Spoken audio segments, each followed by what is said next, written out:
హైదరాబాద్లోని మీర్పేటలో భార్యను కిరాతకంగా చంపేసి శవాన్ని ముక్కలు ముక్కలుగా చేసి ఆనవాళ్లు లేకుండా దొరకకుండా చేసిన భర్త కిరాతకం అందరినీ షాక్కి గురిచేసిన సంగతి తెలిసిందే. ఓ మనిషి ఇంత దారుణంగా చంపొచ్చా అని ప్రజలందరూ ముక్కున వేలేసుకునేలా చేసింది ఆ ఘటన. తాజాగా అలాంటి ఘటనే సంగారెడ్డి జిల్లాలో చోటు చేసుకుంది. పెళ్లయి 2 పిల్లలు ఉన్న లారీ డ్రైవర్ తన కుమార్తెను ప్రేమ పేరుతో లోబరుచుకున్నాడన్న కోపంతో తండ్రి అతడికి మరణశాసనం రాశాడు. దారుణంగా చంపడమే కాకుండా శవాన్ని ముక్కలుగా చేసి వేరువేరు ప్రాంతాల్లో పడేశాడు.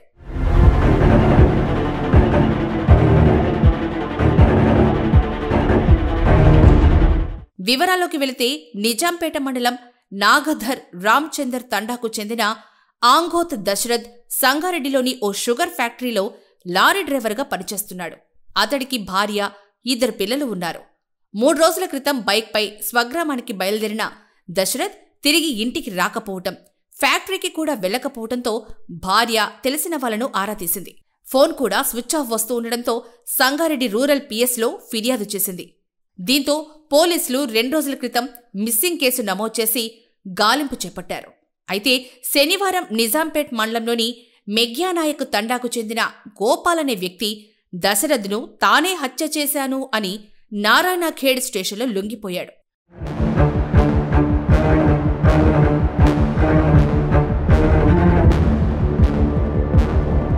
గోపాల్ కుమార్తెను దశరథ్ ప్రేమ పేరుతో లోబరుచుకోవడంతోనే ఈ హత్య చేసినట్లు పోలీసుల విచారణలో వెల్లడైంది.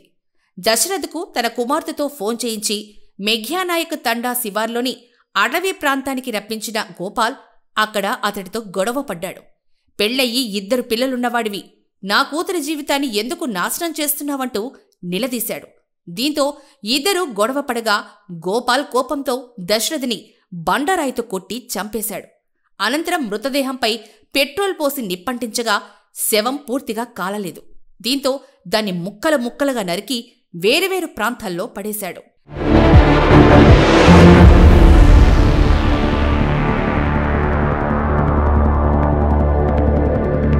శనివారం రాత్రి నిందితుడిని విచారించిన పోలీసులు సీన్ రీకన్స్ట్రక్షన్ చేశారు. మెఘ్యానాయక్ తండా శివార్లోని అటవీ ప్రాంతంలో మృతదేహాన్ని కాల్చిపడేసిన చోటుకు గోపాల్ను తీసుకెళ్లారు. మృతదేహం భాగాలను గుర్తించి శవ పరీక్ష అనంతరం కుటుంబ సభ్యులకు అప్పగించారు.